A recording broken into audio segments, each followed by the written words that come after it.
All right, it's your boy Spankdog, aka Puffinstein, at YouTube. Like, comment, share, subscribe. You already know. Let's get right into it. All right, so you guys know that I love my conspiracy theory, creepy, odd type stories, and you know, we're about to get into one right now. Well, multiple one. The channel that I watch always does more than one story, more than 5 stories usually. All right, so I'm gonna pull up the video right now. This video will be about a bunch of strange quote-unquote coincidences. There are things happening in Philadelphia, things happening in India that I have spoken about previously in an Big shout out to Minutes of Horror, another video that happened on July 4th. But before we go ahead and get into that, I do want to go ahead and talk about this. And also, could you say why there was a minute missing from the jailhouse tape on the night of the set? Yeah, sure. If could I just interrupt for 1 second? Are you still talking about Jeffrey Epstein? This guy's been talked about for years. You're asking, we have Texas, we have this, we have all of the things. And are people still talking about this guy, this creep?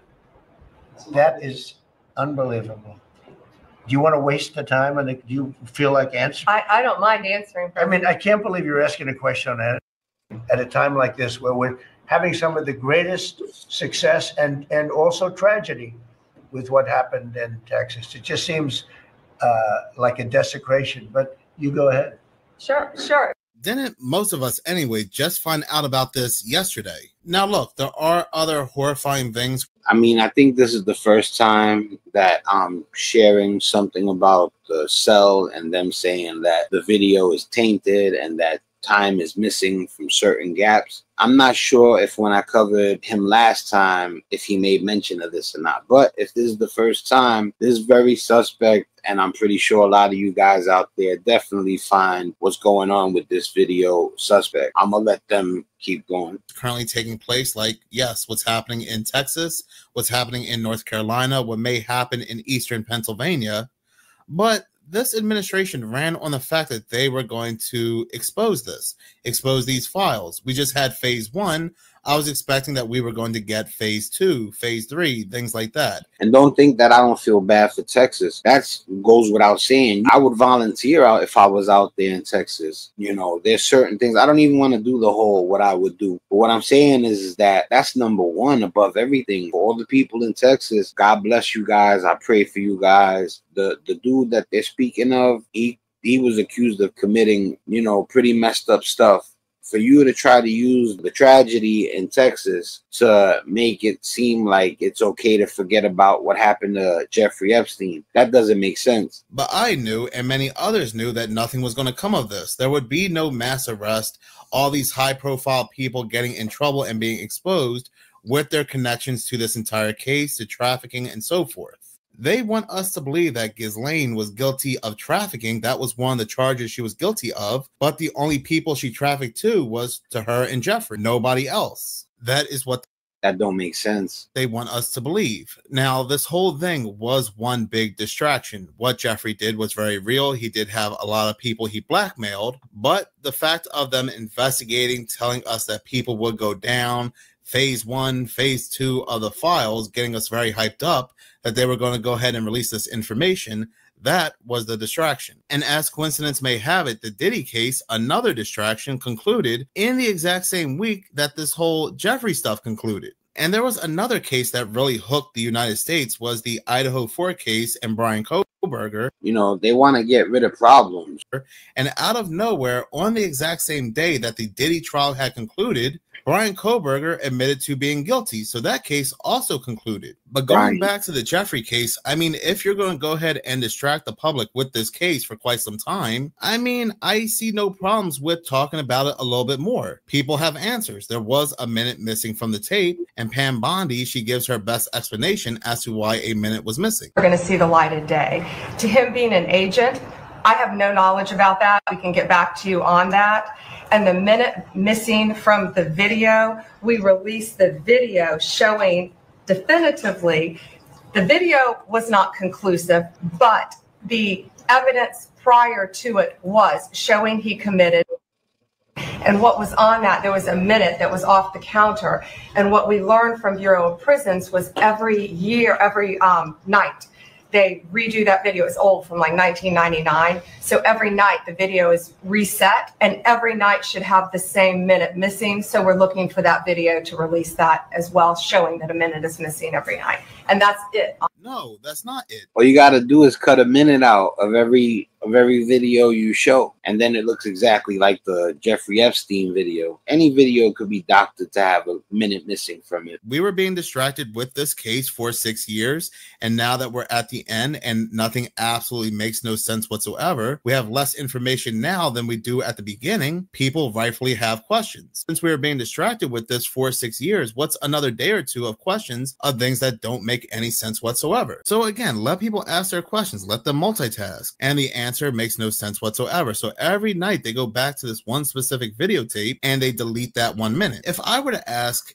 just one question about this whole thing, my question would be, why did they come out and tell us originally that the cameras were not working? There was no surviving video footage. The only video footage they had back at that time was the video footage of the shoe area, the general area. But when it came to his cell, the video footage that spotlighted on his cell, there was no surviving footage because there was technical errors. Now, all of a sudden, video footage has come out, CCTV video footage of his cell area. My next question would be, since we all know that this is a distraction, the Diddy case and this case finalizing at the exact same time, what indeed was out there that they were distracting us away from? So I do not know why Trump is getting mad and upset at this reporter, because this thing just concluded, and on the exact same day, he comes out with the craziest connections. And then when you stop and think about it, and you're like, wow, you know, it does kind of connect. You know, you realize how messed up some people are. But what am I going to do? Ignore the fact that people are messed up? It is what it is. In 24 hours, naturally, people will have questions about things that just do not make any sense. But it is what it is. That is that. Do not ask any more questions about it. Wild and crazy does not even begin to describe the psyops that the public is being put through. So make no mistake about it, there is currently a lot taking place across the world. There is a lot taking place in just the United States alone. Between the floods in Texas and the floods in North Carolina in the span of 2 days. As of right now, or at the time of this recording anyway, it's been confirmed that in North Carolina, 2 people have passed away due to the flood, and over in Texas the death toll has already surpassed 100. So again, a very horrific situation. 2 1 in 1,000 rain events. North Carolina, 2 lives were lost. In Texas, over 100 lives were lost. So there was a difference between the 2 storms in the span of 2 days in the same country. But it might not end there. There may be a third big rain event, this time involving eastern Pennsylvania, Philadelphia. I'm reading this article from patch.com. It's titled, "Flood risk increases, 2 inches of rain per hour possible in eastern Pennsylvania." It's just odd to me that conspiracy theory with Jesse the Body Ventura that used to come on court TV. This is like 20 years ago, 25 years ago. He talked about a weather machine. Now, everybody was really like, oh, yeah, right. Now, if you look up patents on machines that can make the illusion of a second sun or a second moon, they're called lunar simulators and solar simulators. There's patents for these machines. The fact is that there's a patent out there for a machine, whether they're trying or they have been successful, to put something in the air that duplicates the sun. Significant flash floods are possible as a second day of severe rain and severe heat swamps the Philly region. This article goes on to say an even more powerful wave of storms from the remnants of Tropical Storm Chantal will hit the greater Philadelphia area on Tuesday and Wednesday, potentially causing major flooding, road closures, and significantly impacting travel. Storms will arrive Tuesday afternoon and will continue into the evening. All of southeastern Pennsylvania is under a flood watch from 2 p.m. around when the storms are expected to arrive until midnight. Now, just so you know, I'm in New York. Pennsylvania is my neighboring state. First of all, my prayers are with the people in Pennsylvania, but I'm hoping we don't get blasted by that also. Showers and thunderstorms with heavy rainfall could lead to flash flooding, including road closures along with damaging winds, the National Weather Service said in their latest briefing. So again, this comes at very interesting timing, and I'll go ahead and say why. Now, if you're not aware, over in Philadelphia, there is a District Council 33 strike. Couldn't be any other number, has to be District Council 33, but whatever. And what that means is that nobody is picking up the trash, and the trash is really collecting over in Philadelphia. It's all in the streets. Reading this article, which was published today, July 8th, and this is coming from Fox News. It's like they're giving up on Philly, man. What's good, man? Give Philly some hope. Get that garbage out of there. Article is titled, Trash Piles Up Around Philadelphia as City Worker Strike Reaches 1 Week, Residents Forced to Dump Own Trash as Negotiations Between City and Union Stall. Continuing to read the article, it says piles of trash overflowed in Philadelphia streets as a city worker strike entered its second week Tuesday. Contract talks between the city and District Council 33, a labor union representing nearly 9,000 city workers, stalled Monday with no plans to continue. Citizens were seen adding trash to the massive piles that overwhelm streets that the city has designated as temporary trash dumping sites. Some piles stretch down an entire city block, creating an overwhelming stench in the summer heat, the outlet reported. In Philadelphia, they are currently facing very horrific heat. But here's the thing, and here's what I find to be very suspicious about There's a rainstorm coming. What's that gonna do to all that trash? this story. Well, there's multiple things suspicious about this story, because Pray if we for go Philly. ahead and include the rainstorm that's coming, the horrific rain with all this trash, but there are people that are not residents of this location, not residents of Philadelphia, coming to these dumping sites, dumping heavy furniture, big furniture, bathtubs, and so forth. You know, I've done stupid stuff in my life, so I don't want to be a hypocrite, but I'm just saying, like, at this point in my life, I wouldn't dump garbage anywhere other than where it belongs. That means even literally the electronics, that dumb stuff they do to you, where if you dumping up electronics, you got to bring it to a certain place. And I would still do that the right way, because I understand the importance of us being clean at this moment in time with the recycling. And, you know, people don't even know about carbon going up in the air. I would be on board with anything that has to do with, you know, going green and being on it like that. Gas needs to be a thing of the past. We have to introduce new sources of energy. Also, these residents do not have room to dump their trash, so their trash is just lying all in the street. Check out this news clip. A new problem is also piling up, and neighbors aren't happy about this at all. People are illegally dumping stuff at sites all across the city. CBS News Philadelphia reporter Madeline Wright is live in the far northeast this afternoon, where the streets are clogged with frustration. Madeline. Good afternoon, Natasha. People who live here in Morrell Park say they've never seen their neighborhood look or smell this bad. Just take a look at this giant mountain of trash stretching from one end of the block to the other. Non-unionized workers are struggling to keep up.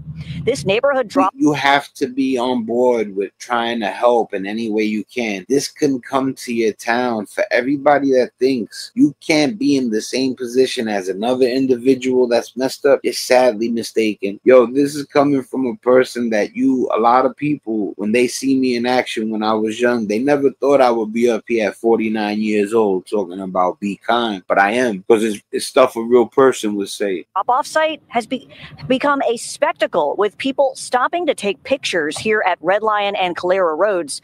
This is one of 60 drop-off sites where residents can place trash on their designated collection day. But we're seeing more than just household garbage. From Chopper 3, we've seen a bathtub, couches, mattresses, and garbage cans. We're even hearing stories about non-residents coming from other places to drop off bulk items. Officials are now issuing a stern warning to anyone dumping illegally, including contractors who are leaving construction debris, which makes it harder for crews to do their jobs. Violators face a $5,000 fine. They can even take a picture of your license plate and seize your car. And I want to emphasize, this is not a free pass for illegal dumping around the city of Philadelphia. This is for residential trash only. It's not for private businesses. It's not for contractors. It's not right. I feel like people are really taking advantage of this. Normally our sanitation workers, they don't pick up furniture. Like, they don't pick up sofas, sinks, counters. They don't pick up these items. So people are really taking advantage, and they're using this opportunity to dump everything out of their household. So how is this not suspicious? We already have this worker strike in Philadelphia where all this trash is in the street. But the residents, they are doing the best they can to take their trash to this dumping ground. But when they whatever anybody with some power could do to get some of that garbage out of there, it might be a really good look if you hurry up and do that before the mega storm. They go there, they are being blocked by all these big items being placed by outside forces. So the trash continues to pile up all in the street. And as coincidence may have it, if you believe in these type of coincidences, now there's a rainstorm coming that may be on par with what North Carolina is facing. And even if it's not as bad, it still makes a bad situation even worse because of all this trash. There are even people out there talking about diseases spreading because of the heat, the trash, and the rain. You can't make this up whatsoever. When that mega storm hits, you don't want that garbage there. Ever. So I can't really see any positive situation when it comes to any flood or flash flood hitting Philadelphia in their current situation. It's like, wow. But on the topic of diseases, viruses, there is something else I do want to go ahead and talk about, another quote-unquote coincidence. Now, a week or 2 weeks prior to July 4th, I made a video where I spoke about this website right here that was created by the government back in 2023, or put together anyway by the government back in 2023, and published on April of 2024. Now, I do want to go ahead and make it clear, I was not the first one to find this website. Matter of fact, there were other channels like Richie from Boston, JWTV, I believe Truth Seeker, among others, that were talking about this well before I was. So credit where credit is due, but I had made a video about this website, biodefensecommission.org, which is titled The National Blueprint for Biodefense, Immediate Action Needed to Defend Against Biological Threats. And the reason why I made this video was because there's a very interesting section that talks about this 9/11 style attack that will take place on July 4th, 2025. But it won't be, this attack will not come in the way of explosions, bombs, destruction, but it'll be more subtle. It'll be in the way of, again, some kind of disease that will not be detected until a couple months after July 4th, 2025. So again, an attack will take place, but they will not realize one had taken place, again, until months after July 4th. And what's also interesting about this article is they lay out 33 recommendations. There's that number again. Guess it's just, again, a coincidence. But the disease they used in the July 4th, 2025 scenario was the Nipah virus. You can see right here, laboratory tests confirm that Nipah virus caused the disease, but we still do not know what methods our adversaries used to infect humans and spread the disease among livestock in rural communities. But why am I talking about this? Well, you know, especially when you're thinking that something's not right, you know, and yeah, I definitely encourage you guys to wonder if people are doing messed up things. Well, again, as coincidence may have it, on July 4th, 2025, and while this did not take place in the United States that we know of anyway, news had broken out that the Nipah virus was detected. The Nipah virus. In multiple individuals. And so far, 2 people had passed away, and I think 1 is in critical condition. But still, the Nipah... I don't want anything that's going to put me in critical condition. This is the first time I'm hearing of the Nipah virus. If you're hearing it through my video, I'm happy, you know.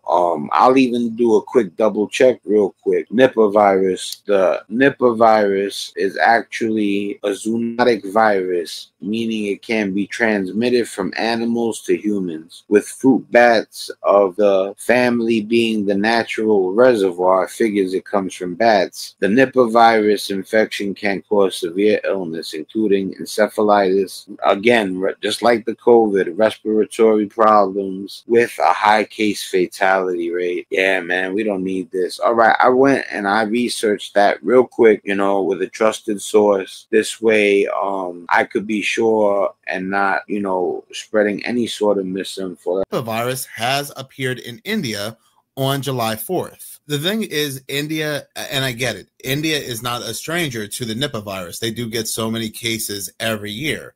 But to accurately predict when the Nipah virus would go ahead and appear in the news, I'm not buying that as just a mere coincidence. And I'm also seeing now these news articles.